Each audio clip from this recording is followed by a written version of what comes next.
Also, we are live on Facebook for the Thursday edition of the Not Your Average Investor Show, the JWB Rental Income Property of the Week. I'm your host, Pablo Gonzalez. And while my usual co-host isn't here, we have something that just might be better.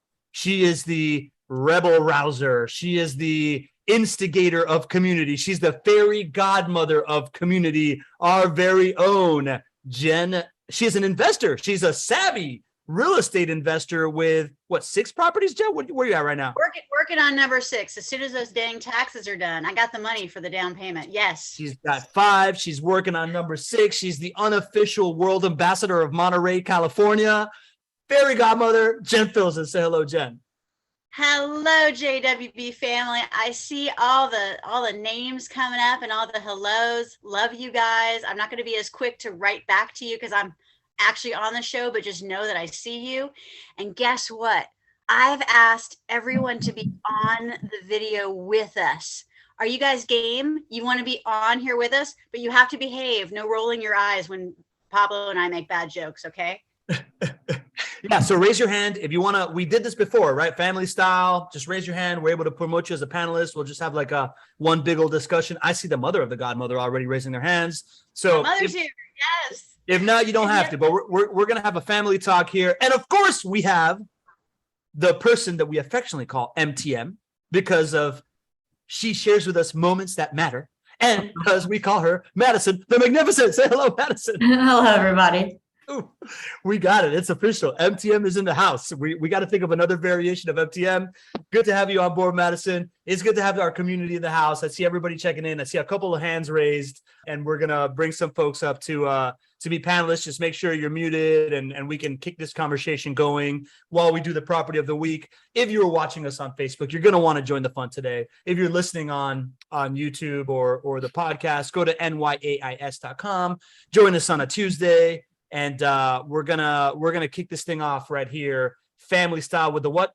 Property of the week. The roll call. Where's the roll call? First time watching, huh, Jen? All right, here we go. We got Madison in the house. Welcoming everybody. We got Lee Bishop, who's already joined us as a panelist. He's saying hello, JWB family and friends. It's great to be here in the property of the week. We's the MVP of the community. We got John Henning, our leadoff batter, saying good afternoon, all. We got Leo Faraganan.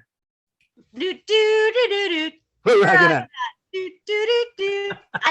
that. He's saying good morning, all. Let's rock. Good to see you. Woo-hoo. Who else we got? We got Lydia Filson, who's joining us as a panelist as well. She is the grand godmother of the Not Your Average Investor Show, since she's the godmother of the mother and a world famous author. We got our regular Rosalind Riley saying hello, everyone from Marietta, California. We got Mark McDermott is back from Jackson. Oh, man, I always mess this up. Jackson, MI? Is that Missouri? Is that Michigan? The worst. I'm the worst. We got Mark Mills in the house. He's saying good morning from KC. Good morning, Mark Mills. We got the other Greg of the community, Gregory Stone. Howdy from New Jersey. We got Darlene Bayer coming in hot. Morning from California. Darlene, I think that's a new name, right? New name? I think so. Yes. Welcome to the community, Darlene.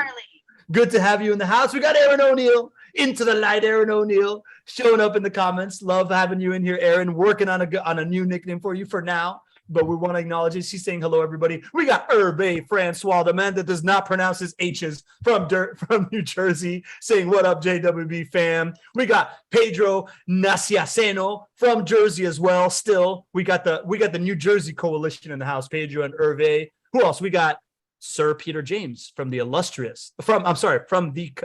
esteemed Commonwealth of Virginia. Tip of the cap to you, sir.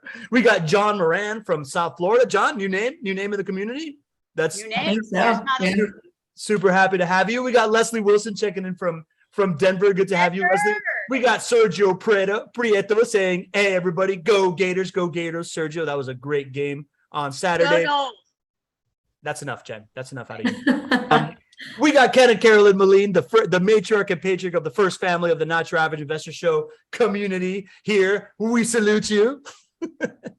And who else? We got Nadeem Shah with his trademark good morning, good afternoon from the West Coast. Love this, man. Love this. Gregory Stone saying, looks like we need a New Jersey IRL. I agree. We got 3 New Jersey folks. I think we do. I think we need to have a meetup over there. Let's talk about that in a second. But before that, I want to go to my favorite segment.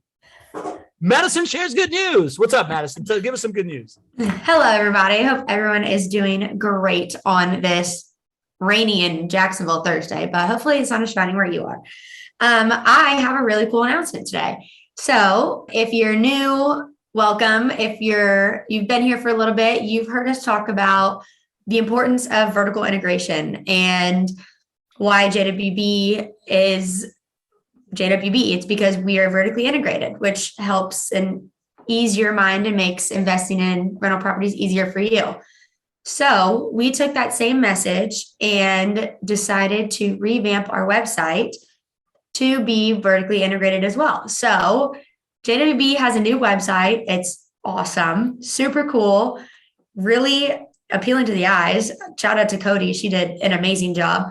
But all of our services can be found in one place. So property management, turnkey, everything you need, JWB is in one spot. So super cool, super exciting. Yeah, it is. It's a beautiful website. Our teammate Cody really spearheaded that effort. It's we talk a lot about JWB and all the different arms, right? Like there's the hedgehog, but everything that feeds into everything that JWB does. And for the first time in one website, it's all together: the property management, the acquisition, the turnkey rental property, the content, right? Like the community is in the house. So everything. We encourage you to go check it out. Let us know what you think. And on the topic of letting us know what you think, Jen, I think you got a question for us, right? Like you wanted to kick this thing off with something before we get into the property of the week. Tell me. I do. And as the rabble rouser, I want the community to assist with this. I have a project for everybody, and I would like you to do me the favor of putting it in the chat. Here's what I want to get from every single one of you. What we want to do is we want to attract new people to our community, because as you know, our community is full of love, and we're finding each other, like-minded property investors or would-be property investors who want to get to know JWB better. What I want to know is if you are wanting to look through the lens of a person who wants to discover our community, what topics would you want us to talk about on this show?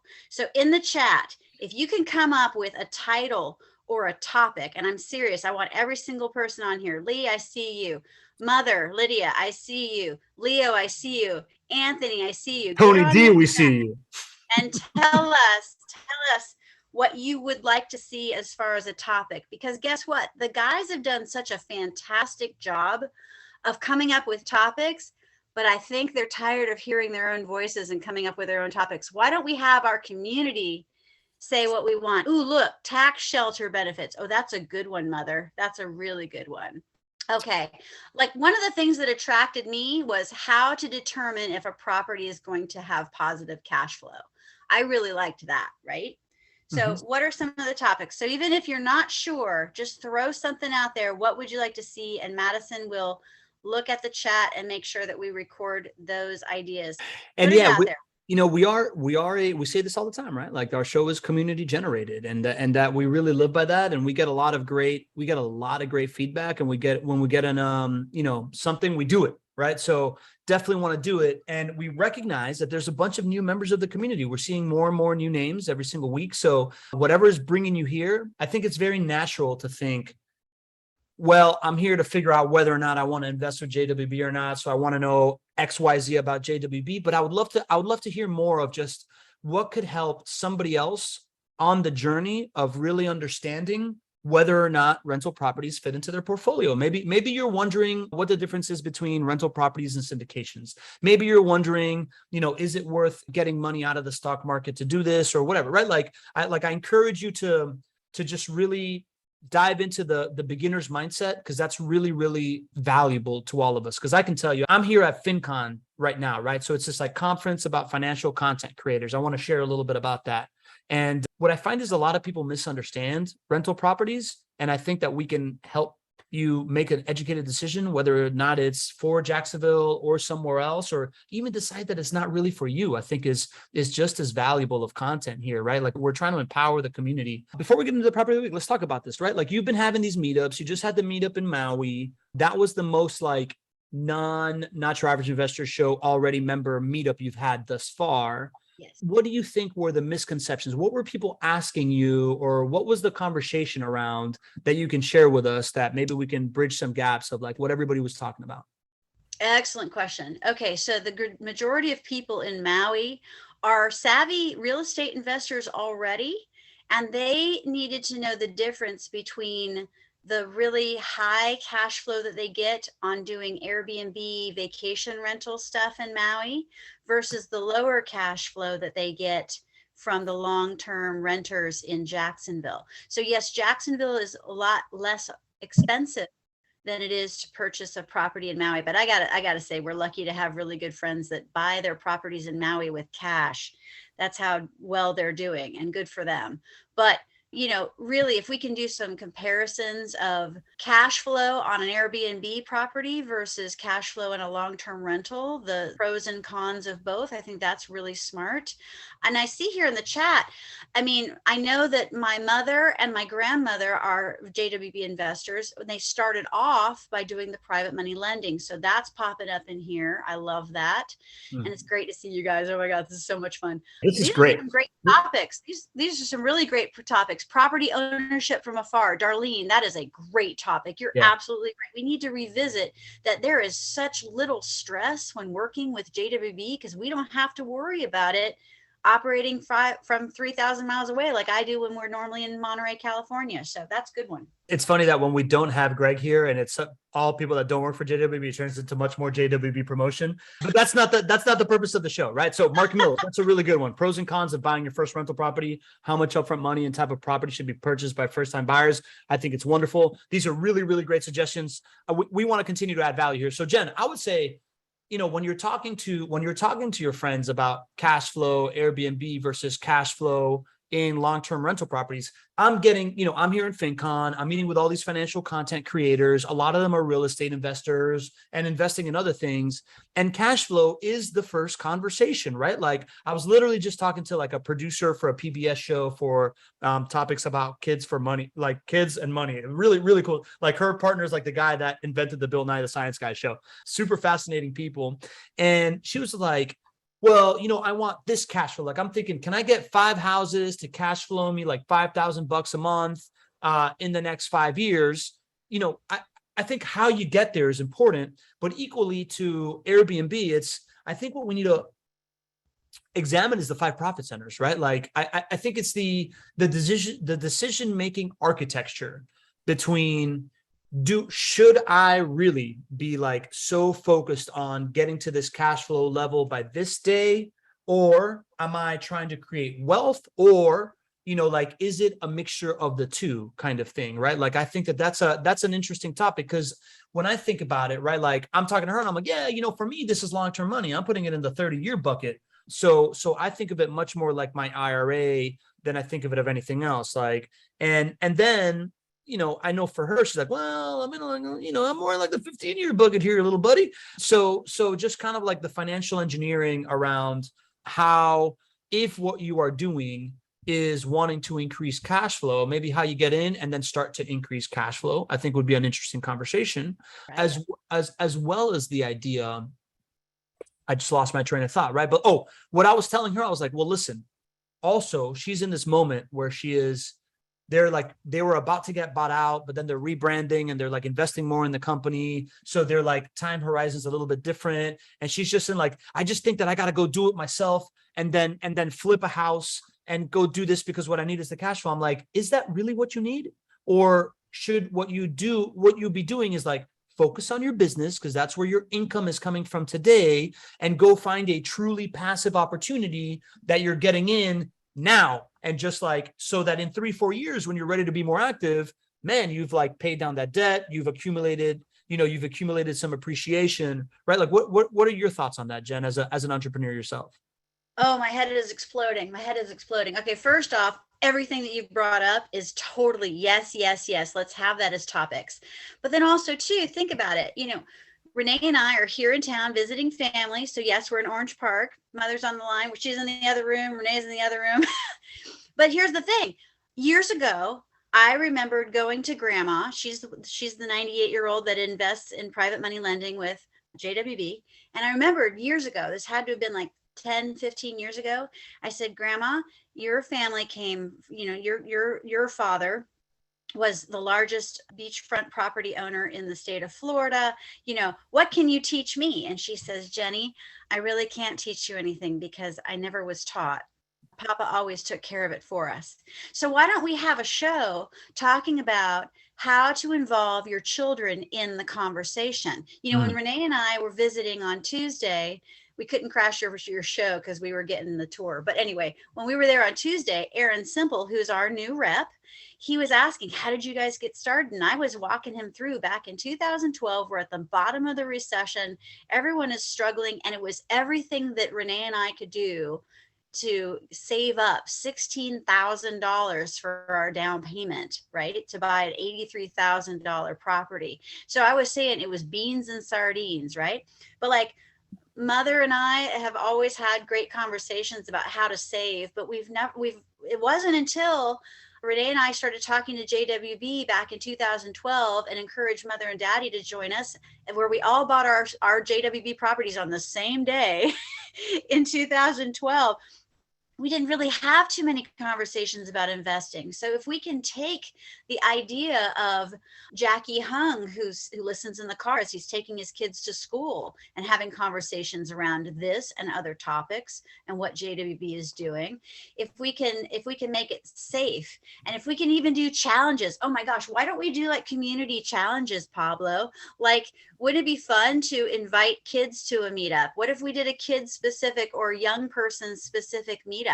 I'm game for that. We can do something like that. Jen, I love this. I love this because I've literally I spent all night last night with a group of people that are all specialized in like children education, right? Like this PBS group, this other guy that just published a children's book for like teaching kids about financial literacy. If that's valuable to the community, I literally just hit the watering hole of all of them. So we can definitely bring on experts for that. So that's a really cool topic. That's really awesome. Oh yeah, totally. And look at these topics, man.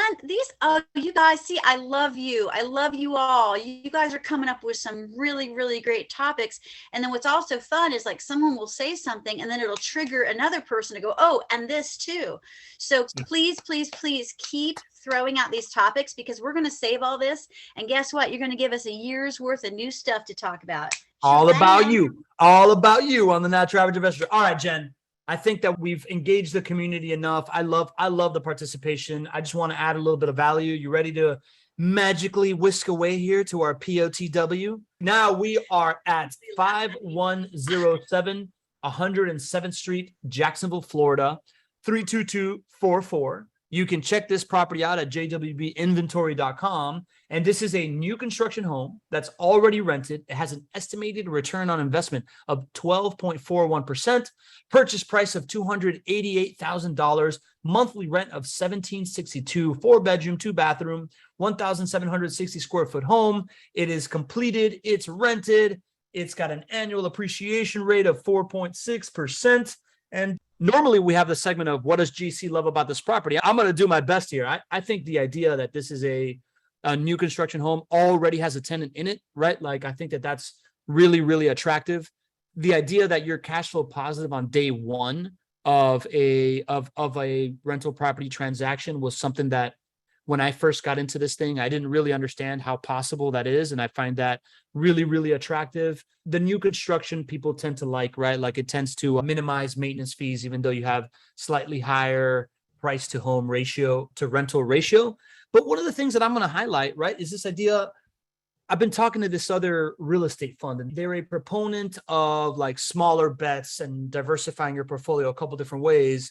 One of the things that I find interesting on these, now that homes are becoming higher purchase price, right? This is $288,000. I think this might be one of the highest price homes that we've ever seen in POTW. It's like tailwinds of this price appreciation. I recently invested in my most expensive home that I've been in, right? Like, and I find a level of comfort in kind of, once I have that money allocated into this asset class, getting in on like a bigger thing. Like I was just like, all right, time to put my chips here, right? Like I like the idea of these like higher priced homes that are starting to happen because it just, takes away the decision-making fatigue of like this property or that property. I'm just going to go get into this big one. I like the 4-bedroom, 2-bathroom, new construction. There's always going to be a family that's going to want to live here is what I like about this property. What do you think, Jen?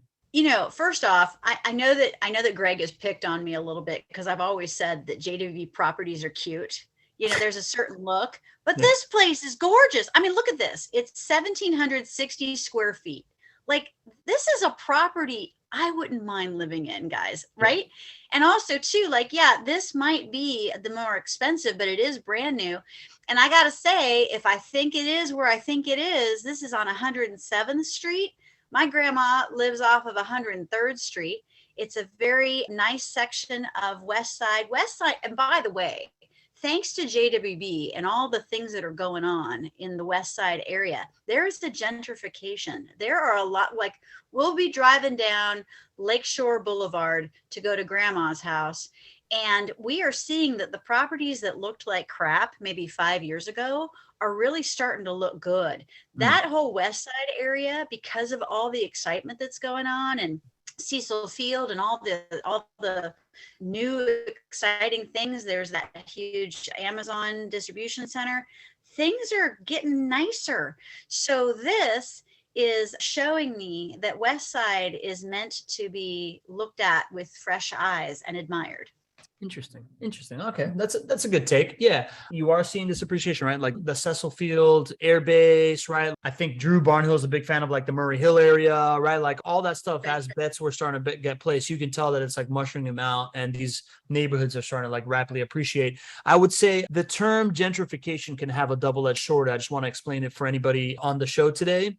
And it's the idea that, gentrification usually means that developers are coming in and they're putting in somebody that normally isn't supposed to live there in a nicer home because there's like these different advantages, or like not that isn't supposed to live there, but somebody that historically is like too far apart, right? Like I saw it in Miami, there's this like neighborhood called Coconut Grove that has this like shopping district close to the water. And next to it was a below median income neighborhood. And as that neighborhood started growing, you were just kind of like seeing these like things pop up with Beamers parked outside next to a house that, like clearly isn't driving BMWs. And those people don't like live there. They don't tend to use the local schools. They don't invest. What JWB is doing is something called within-trification, right? Like they are getting community buy-in and like building up these neighborhoods little by little, keeping the residents that get the services from the neighborhoods in place. And it's a different level of like benefit to the neighborhood, which I think is a really interesting thing. But I love the idea of neighborhood rejuvenation, right? Like this idea that every house you make better makes the next neighbor want to make their house a little bit better. And it happens like a rising tide. I think it's a wonderful thing that you're bringing up. Yes. And thank you for bringing up, I didn't realize that gentrification was a word that could be so full of multiple connotations, right? In California, anytime you see upgrades, we're calling it gentrification. I didn't necessarily mean that it was somebody else from outside coming in. But for example, there's a friend of mine I've known since kindergarten. He and I went to Lakeside Elementary School here in Orange Park, Florida, and he bought a place in West Side. And that little neighborhood, it's right near where my dad went to high school.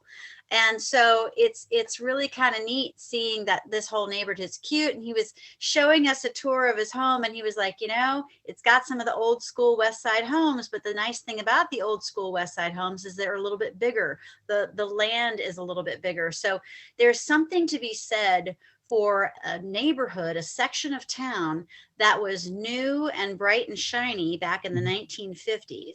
And then it kind of went down in its little cycle, but now it's coming up again. So yes, it is certainly locals and neighbors making the place nicer. And I think that this new property here on 107th is in the perfect spot. And boy, I sure am looking at it. Are we going to have a little bidding war here? Because I got the down payment waiting on the taxes to be done. You know what I'm saying? Jen, tell us about that. You just said that you're in the process of buying your sixth home. What's that journey looking like? What tell me kind of like we're going to go through your portfolio in a little while, but like in this last year, what has been kind of like your actions that you've been taking? Because you've been taking some massive actions. I have. Thanks to Lee Bishop, who held my hand throughout the entire time of figuring out this damn self-directed IRA thing. Boy, what a journey that's been, Lee. But yeah, I pulled all my money out of the stock market, thank God, in January. At the time, I was pissed off that I had lost 13,000, but looking back on it, I got out right at the right time, didn't I? And then, I'm like, what do I do next, Lee? What do I do next, Lee? Lee, walk me through this. Lee, talk me through this. And so he's holding my hand, keeping me calm. And Renee and I closed on, and I took the money out of my Roth IRA and my traditional IRA. I had to have different LLCs. That's a whole thing. We should have Lee discuss this whole thing, not me. But the point is that we closed on property number 4 and property number 5 in April and May of this year. Something interesting happened to me as a business owner. And how many business owners are in the chat? Can you guys in the chat let us know if you just say me, if you are a self-employed person? I know Pablo is, my mother is, well, she was before she was, there we go. Okay. Yeah. Me. I love it. Me. Yes. Okay. So when COVID was happening, the PPP loan stuff was going on, and there was the choice between EIDL and PPP loan. And as a business owner, I'm looking at it like, oh my God, what do I do? So I looked at it and I tried to qualify for the EIDL, and I got $5,000 because I had 5 employees. So I got $1,000 for each one. But Rockstar Marketing did not qualify for a PPP loan. And also too, I don't know how many of you guys can relate to this, but I don't like going into debt. Now, I know that we talk about the benefits of leverage in real estate investing, and with real estate investing, that kind of debt I'm okay with. But taking a loan out for my business when my business did okay in COVID, we were a marketing agency serving the auto repair industry. We didn't suffer that much. We had to pivot pretty hard, but I only lost $7,000 during the year of COVID, which isn't bad. So I wasn't looking for handouts, but I'll tell you what happened, guys. I got a call from one of my clients who says, have you heard about this CARES Act thing and how what is it called? It's something out of the payroll tax. Like I could, if COVID hit my bottom line and I show them my quarterly returns and payrolls, for like 2020, 2021, et cetera, and even into 2022, I might get some money. So anyway, short story is I got $70,000 back thanks to the CARES Act. Guess what is a down payment waiting to be spent? Let me guess. So that's the big return that you're waiting on. This, like, you got 70 G's back thanks to the CARES Act. It was like a tax reimbursement from your business, and now you're going to be able to put that into some long-term wealth creation. That's wonderful, Jen. Exactly. And the only thing I'm waiting on is my CPA is still working on my taxes. Don't get me started on that. But ultimately, we still need to see what I know, right, Lee? Yeah. We need to see what my debt to loan ratio is. And once we figure that out, and I'm hoping to take advantage of that special offer that JWB is offering about something about reduced interest rate charges or something. Yeah, buying down a point. Do it by October. Yeah. I don't remember it, but I know I want to go for that. Thank you. Awesome. Lee, why don't you unmute yourself and talk us through the process of talking Jen through the self-directed IRA, man, since you're here with your handsome face on camera. It's funny. I just talked to somebody not even a month ago about this same thing. He called me up and he said, what do I have to do to start this 401k? And, I walked him through opening up an escrow account that you can put money from your traditional 401k in to an escrow account so that there's a paper trail of it, and then opening up either another self-directed IRA or a solo 401k, which I did, which I know Jen can't do. So, there's a minor difference there, but it's still the same thing. It's, you can invest your money, your retirement money, any way you want, including stocks. And, not any way you want, but you can buy in real estate, which is, I think one of the best things you can do with your retirement money. To be honest with you, I was so pumped on that in 2019. That's why I said, Jen, let me walk you through this process. It's a simple process, but it takes a little bit of time. And there's that fear of what happens to my, do I get taxed on it? Do I get, I mean, there's a lot of things that people wonder that's in the dark that haven't gone through this process. And I'm telling you, it was such an easy thing to do that I'm tickled that people are asking me still today, how to do it, because it's rewarding to me to be able to see people be able to purchase more JWB homes than they would have been able to if they were just trying to do traditional stuff versus the retirement accounts. You know what I love about the story? I love the story of like the whole vision of this show and this community was for this type of thing to happen, right? Like for our community members to help each other through whatever, the wisdom of the crowd to be able to be disseminated. Jen, what were your pain points? What were you afraid of that you needed somebody as gracious as Lee to just kind of like hold your hand and walk you through it when you were going through it? Well, I've been wanting to take my money out of the stock market for years. But my very well-intended financial advisor friend wouldn't let me. Now, has anyone else gone through this experience? Like you want to do this and they're talking you out of it. I don't know. That sounds really scary. Are you sure that's something you want to do? I mean, look at the returns we're doing for you. Please put it in the chat. Can you relate to this story? Is somebody else telling you that you shouldn't? Okay, good. Yes. John relates. Greg relates. Portfolio manager said, hey, that's a great time to take it out because it's 29%.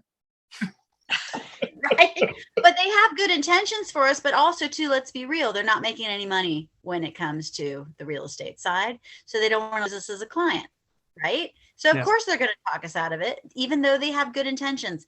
But boy, am I glad I did it. Thank you, Lee. Thank you, Greg. Even Greg, a year ago, he was visiting us in Pebble Beach, Memorial Day weekend, 2021, before we started this whole thing with the meetups. And I was like, what should I do? He's like, self-directed IRA. And I was just so scared. But I think that's what it is. This community is so amazing because we do talk each other through it. We do hold each other's hands, and the power of many is certainly better than the power of one, right? Yeah. That's awesome. So if I'm hearing correctly, and I went through this too, right? Like it wasn't doing the self-directed IRA to get in rental properties, but I went through like cashing out a large majority of my like stock portfolio in January because I saw this, recession coming, and I wanted to just like put that in somewhere where I'm like locking in the gains from the last 12 years, which I think is still available. But yeah, my investment advisor was just like, no, bro, no. Like, and I think it's been the right move thus far for me, right? Like I know that I took it out and then I took like a 28%, the market took like a 28% haircut right afterwards. And I've just been in this property that has been accumulating, appreciation and debt pay down and cash flow and whatnot for the last 6 months. So I'm really pumped about it. But if I'm hearing correctly, that is one of the big pain points. It's like, most real estate investors, or at least before you're a real estate investor, you're not surrounded by other real estate investors. You're surrounded by average investors, and they're just kind of like doing what we do. Everybody goes with the norm. And the idea of somebody that's been there before to be able to like be on the phone with you to like just kind of like talk you off the ledge and walk you through it is really valuable, just like as I'm not crazy feeling, which is at the end of the day, the goal of why we do these shows live and we go so hard at building community. But that's what I'm hearing. It's the idea that most of the time, and from what I saw in the chat, when you tell someone, think I'm about to go buy this property, you're more likely to hear you probably shouldn't do that than like, oh yeah, that's awesome. Great idea, because this is how it's going to work out. Is that what I'm hearing? Yeah. Even my wife said, well, slow down, Trigger. You're buying 4 at once. What are you doing? Well, also too, like, okay, let's look at the first family, the fabulous Malines, right? Ken and Carolyn, right? They started doing this, and then yes, I do, tip of the hat, right? Love you, first family. But like, we've been involved. We just celebrated in Monterey our 1st year anniversary of our very first meetup in August. And, back then it was like, ooh, Ken and Carolyn have 6 properties. Now they have 8 properties. And what's really fun about this community is that because we have each other and we're all cheering each other on, we are accelerating the rate of purchase of our own. Like we're already buyers, but like, look at us. I didn't think that I would already have 5 going on 6. That's awesome. Lee has more than he expected. Drew certainly has more than he expected. Like the Lean's like, I didn't think that I'd have 3 in a year and a half either. Right. Like exactly. I mean, look at the journey that you've taken and you're still having a conversation with your dad. And I really, my goal personally is for you to get your daddy on this show. We all want to like, celebrate your dad and like get him to join our little community, right? Because wouldn't it be fun to have like Pablo's daddy in our community? Oh, like man. If you like a cranky old Cuban that likes to that is very self-deprecating, I think you'd enjoy it, right? bring him on. Yeah. Give him a big old hug.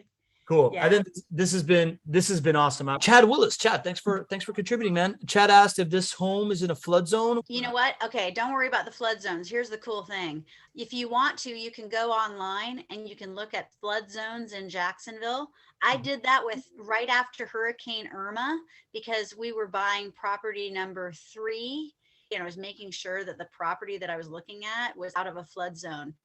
And keep in mind, when you're going for a refurbished home, a remodeled home, it's not in the flood zone because it's been there for decades, right? The new construction, you're like, is it? But I know that JWB does their due diligence, and I can't speak with complete confidence, but I know that area of West Side, and it is not typically flood zone area. It's when you're actually on a river, like Grandma, whose house flooded during Hurricane Irma. But hey, as long as you're not on Cedar Creek, you're good. Yeah. And Lee's bringing up the point that the insurance is low, so it's most likely not in a flood zone. But at the end of the day, flood zone homes, you make up for that with insurance. And if JWB was to offer a home in a flood zone, that insurance would be already baked into the performa. So the return that you're seeing accounts for insurance plus, like this exposure to it. Really interesting point here by Darlene Bayer saying that an agent told her that all of Jacksonville is in a flood area. Darlene, I'm just going to go ahead and say that that's just factually inaccurate. You're getting bad advice there. That is so not true. There is tons of water around this city. Don't doubt that. I mean, a good rainstorm, the irrigation ditch in front of my mother's house gets to be a little lake river every time it rains hard. But no, you can go online and look at flood zones, and you can even look to see what will it look like if global warming affects and what does it look like? Yeah, Florida at one point was all underwater. Yes, that's why we have so much limestone under the grass, under the soil. But no, I wouldn't really worry about it. And I know that is a conversation. Like, if we can, let's talk about that a little bit, because I know a lot of people are worried about climate change. Mm-hmm. And, oops, is Florida going to be completely underwater at some point? I doubt it. Granted, the highest point in Florida is 360 feet above sea level. Okay, So there's that. But honestly, Jacksonville is positioned a lot better than places like Miami, in all truth. Yeah. So Jacksonville's in a good spot. And I'm into this conversation. I love this conversation. Yeah. So as sea level rise goes, right? So there's a couple things working in Jacksonville's favor that are unique for the rest of the state, right? First of all, climate change and sea level rise, all coastal areas are affected the same, except for South Florida. And when I say South Florida, I mean below the Okeechobee River, Lake Okeechobee. The South Florida sits atop of like a porous limestone aquifer. And that means that as sea levels rise, you're going to see sunny day flooding in areas where it's just coming in from under the ground, because it's like Swiss cheese, right? Like the water can just come up. Where we're at in Jacksonville, we're not on that like limestone shelf. So that's not a concern. So the same, exposure to sea level rise is no different than like the exposure of Manhattan to sea level rise, right? Like we have learned, Amsterdam, New Orleans, how to live with being able to keep the water out when it's only coming from the shore. What we haven't solved for is the problem that South Florida is going to have, where like 10 miles inland, it's just going to flood from like underneath the ground, which is already happening these days on certain tides and certain phases of the moon. And, you know, growing up down there, that never happened before. Now it's just like a regular occurrence. Like it's like a part of life, and it's only going to continue to accelerate. I believe personally that acceleration in South Florida is actually an advantage for Jacksonville, because most people that are going to get displaced and be like, I don't want to deal with this anymore, are going to move somewhere close and somewhere that has a lower cost of living, that's still in a state without state income tax. So that's one of the reasons why I moved up from South Florida, is because of that advantage. So I think Jacksonville is positioned in a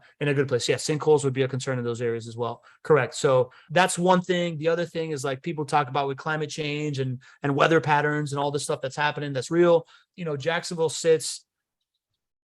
hasn't gotten a direct hit from a hurricane in a really, really long time. I, as a surfer, understand that there's like a wind effect that happens in Jacksonville that makes the waves a little bit better than everywhere else in the state.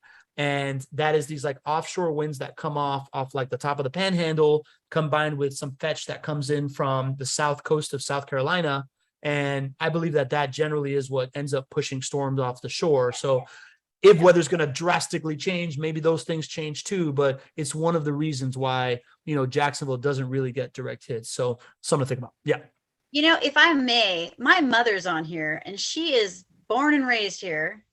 By the way, her birthday was yesterday. Oh, let's just put it this way. If we reverse our numbers, she's only 47. Yes. Mother, could you please bring yourself on camera and undo your mic? Could you talk about hurricanes in Florida? I don't know how I look to you, but I look pretty bad to me. The lighting's terrible and I look really wide. I have lived in North Florida most of my life.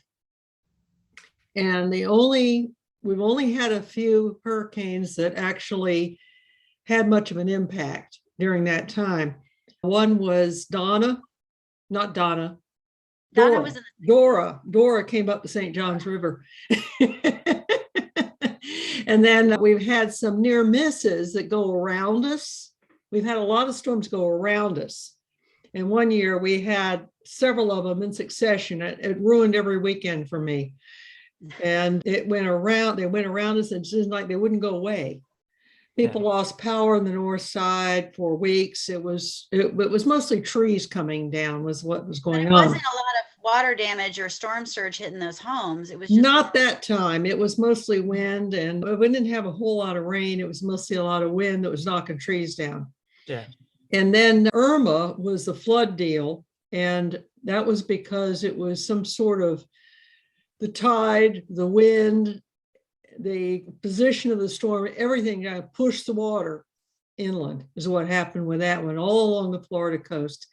And downtown was underwater for a while, but then it goes away. And those are like, that was like a 100-year storm, a 50-year or 100-year incident.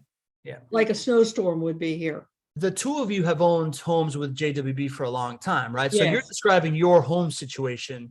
Did you feel an impact in your rental properties, right? Like Irma was a big effect that really, really disrupted Jacksonville, but I don't think it really hit a lot of the JWB I neighborhoods. think because they're that not close to at that water. time, I think I only had one property, if Okay. I'm not mistaken. Okay. And I never heard anything, or it was never an issue. And that was an established house that had been there for a while too. And I knew that was a fairly high and dry neighborhood. The best time to look at real estate in Florida is after a bunch of rain has happened. You don't do it during the dry season. You That do makes it sense. after you've had a lot of rain and you can see what's going on, see if there's standing water, see if there's, frogs swimming into your house, whatever. But most of the construction is on good areas that don't have a problem. It's just not usually an issue. And if it is an issue, then you get flood insurance. Correct. Thanks for coming on, Lydia. I appreciate you. I want to go to Pedro's question. Pedro's asking in the chat, in the Q&A, Pablo, if you were to guess, when do you think, or what would it take for 20% down payment to yield positive monthly cash flow again? Lee, do you have any takes on that, man? Yeah, honestly, it really does depend on what your credit rating is and whether or not you're going to qualify for a better tax rate interest rate when you get the loan on the house. But even with just putting 20% down and you see how much your house pays down when you're doing the C3S trickle down, whatever you want to call it, you're paying down extra on the house every month. You can see positive cash flow within 2 or 3 years on $20 with, when you just put 20% down. But honestly, you're going to see as the rents go up, just putting 20% down, you may take a loss that first year. And as Gregg would always tell you, talk to the team to see if that's something that you can afford to do, whether it's traditional financing or whether it's with a retirement account. If I'm hearing you correctly, as rents go up, cash flows are going to increase more even though home prices are going up, rents are also going up.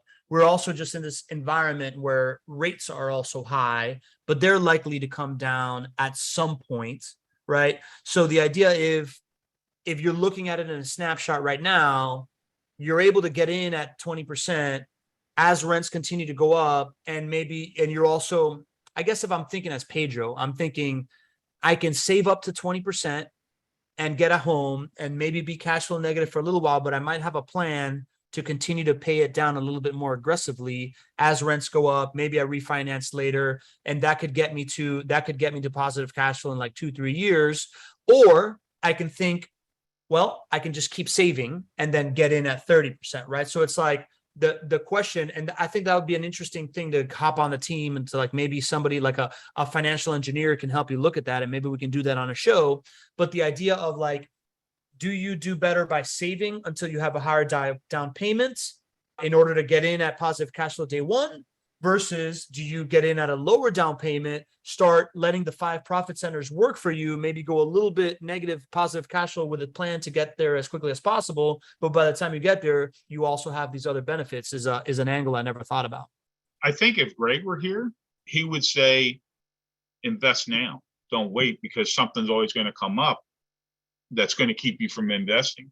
You're always going to need that money for something. So if you can allocate that, if you can take the initiative and take the fortitude it's going to take to invest in a house as an rental income property, take advantage of the 5 cash flows. I just refinanced this year, and I said in the chat, I was making $80 on each of the houses that I had the non-recourse loan, and was able to refinance. Now I'm doing at least $250 on each house, and that's positive cash flow. But I was seeing, as the rents were going up, even from year 2, the cash flow went from, year 1, it might've been $40, year 2, $60, year 3, $80, right? I mean, you're always going to start to see some kind of positive cash flow coming down.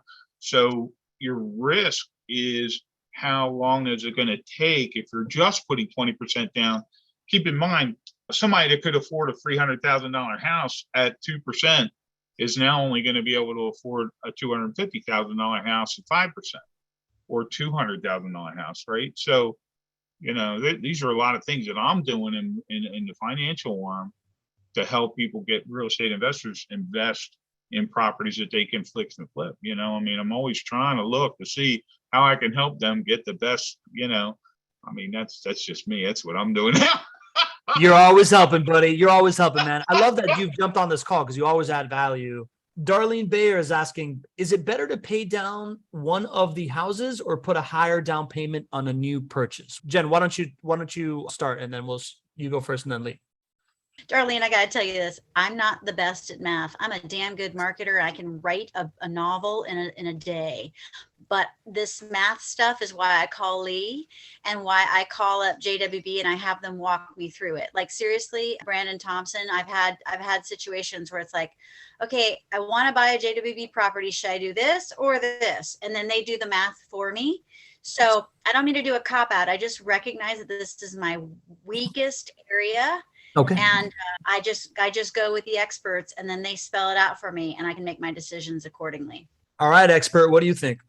There's an amortization schedule that's free online that you can look at Long and Foster, and you can do your own math to see, but everybody's individual, place and circumstance is going to dictate that stuff. So if you can afford to put more money down, and you're going to get a smaller return on investment, right?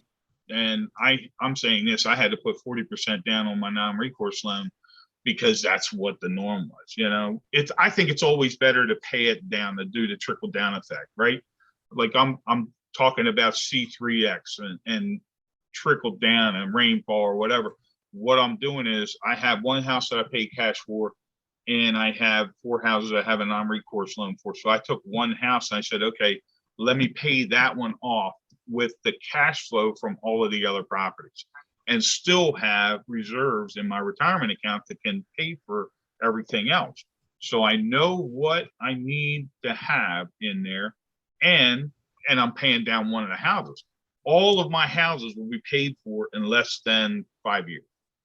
I mean, and I took, you know, it was a $155,000 house that I took a $93,000 loan on each of them. And I mean, you figure $100,000, $400,000 I'll have them paid off in 5 years. That's doing something. And I'm looking forward to retirement and just having that money to use, which is the other good thing of not investing in stock market, right? You don't see cash flow in the stock market. You're going to see that with rental income properties. That's the beauty of it. Yeah. So Darlene's agreeing with you. She says that's our thinking. Thumbs up. I was kind of managing the chat. What's the final verdict? So down payment on a new one or pay down existings? What do you think? Keep your money. Let your money work for you and pay it down. And, you know, you're always going to need that money for an emergency if you tie everything up in trying to get a deposit down to get the positive cash flow, which is not as important anymore than it was 5 years ago. That's all everybody talked about.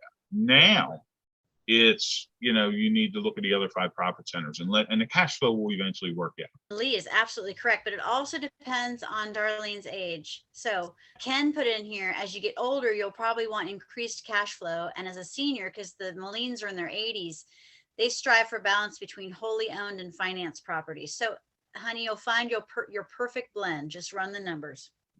Darlene, it's great to have you here. Great contributions to the conversation. I feel like this is an odd show to join if you haven't been here a lot, because normally there actually is an employee of JWB and he's a founder and somebody that owns 300 rental properties that's here talking. None of us here work for JWB, right? Like, to me, the closest is I am a marketing service provider to them that, you know, hatched up this idea for the show and community. And as a result, I get to host the content stream. And as a part of it, I'm so enamored with it that I've become an investor too. But Lee and Jen are just pastime clients that have bought in on our community and want to add value. So like, none of us here actually work for JWB. We're just giving you your best advice. Madison is the lone JWB employee on this call. And we love you, Madison. That's right. Madison's the only. So now, Jen, this is your portfolio, right? Like, looks like you got these 5 properties. You got one in 2012 at 83,000. You then got another one in 2017. And then it looks like you started really ramping up your acquisition starting in 2021.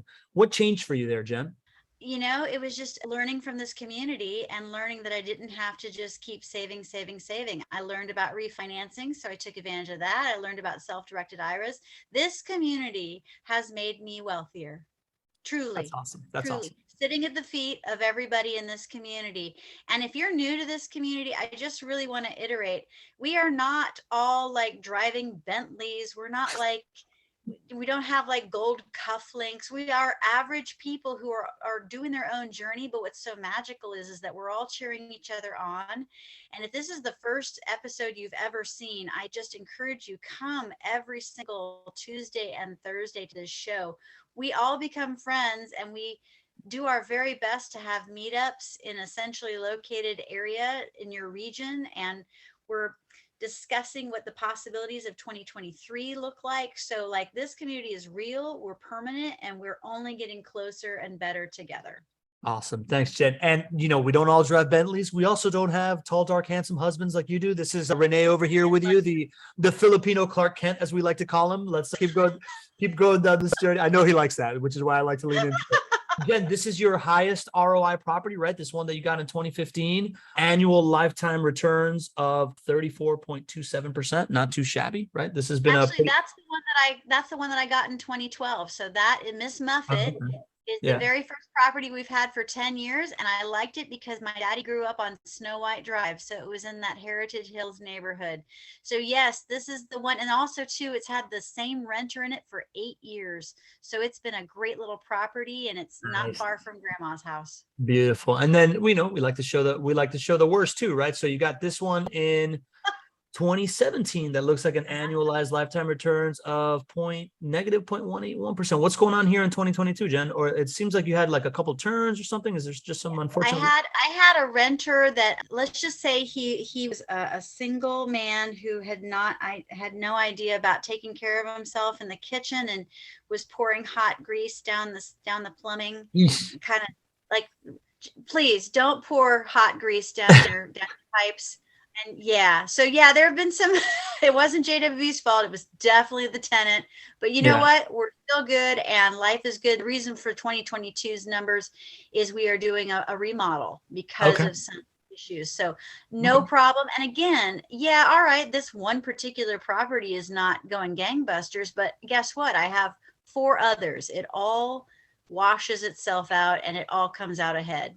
Yeah. And I want to point out that these do not include appreciation, right? So this is just like the cash on cash returns. You're at 34% on this one. This one's slightly negative. But when you take a portfolio view and you look at the 5 profit centers, this is how you have performed, right? Like you have had a total net rental income of $20,000 over the last, 10 years. You've had total tax savings of $5,600, total principal pay down, right? Like you had a renter just paying down, a resident paying down a debt for you there, and a total home price appreciation of like $250,000 here, right? Like that's wealth. That's wonderful. And again, we talk about the inflation hedging, inflation going rampant, right? So you are also hedging against that, which takes us back to the initial promise of what you bought into. Your expected IRR of the properties that you bought were at 15.1%. Your actual IRR have been 34.9%. And it looks like JWB's been their expectations. How do you feel about it? Double for my trouble. Oh yeah, I'll take it. Thank you. Double for my trouble. I love it. And then we love to show this, right? In this whole talk about cash flow and that everybody's so obsessed with it, we show this pie chart to show you that this is home price appreciation. Home price appreciation is the Pac-Man. Everything else is just the mouth of the Pac-Man. So when you are making your considerations of like where you're going to get wealth from when it comes to rental properties, you really got to take into account this idea of home price appreciation and how it pays you back, because you're going to trip on pennies to collect dollars if all you're thinking about is cash flow, when the bulk of your wealth over a full market cycle is going to come from this home price appreciation. Jen, we landed the plane. We did it. Gregg wasn't here. We pulled this together last minute. How do you feel? Oh my God, I feel like $1 million. And for anyone curious, all 5 of our properties are remodels. They're not new construction. So if you want to see how a portfolio performs, you get double for your trouble when you use the renovated properties. So not bad, babies. Not bad. Awesome. Yeah. You know what we're going to have to tell Gregg is that he needs to go golfing more often, because let's do this some more, folks. I think you'll gladly take that deal. I think you'll gladly take the deal. Next week on Tuesday, we're going to talk about the top 5 ROI lies when it comes to rental property investing, traps that you're going to want to avoid when you're buying a rental property. A lot of shysters out there. There's many ways to game like a sheet and put something in front of you and never end up delivering. So we just want to educate the market, anybody that you're doing business with. These are going to be intelligent questions that you're going to be able to ask. If you've been watching on YouTube or listening on the podcast, love having you, but I love the people here a little bit more. So the idea that you take an hour out of your day, middle of the work week, to hang out with us, spend some time, Lydia over-delivering, coming in and showing your face. We love seeing everybody's face and having everybody contribute. So really, really appreciate that. And if you've been listening passively, just go to nyais.com, put it on your calendar, show up one of these days, and you get to be part of this amazing community. Jen, I'm going to give you last words. What do you want to say? I love this community. I love seeing all my friends. Usually I'm like saying hello to you each individually, but let me tell you, I've been watching you. I love you. Thank you for being part of it. We'll see you at the next episode and the next meetup. Yay! If people want to be investors and get as educated and be able to be in it for a full long term, what's the deal? Should they act like average people, or what do they need to do? But no, brother, don't be average. Don't be average. See you all on Tuesday.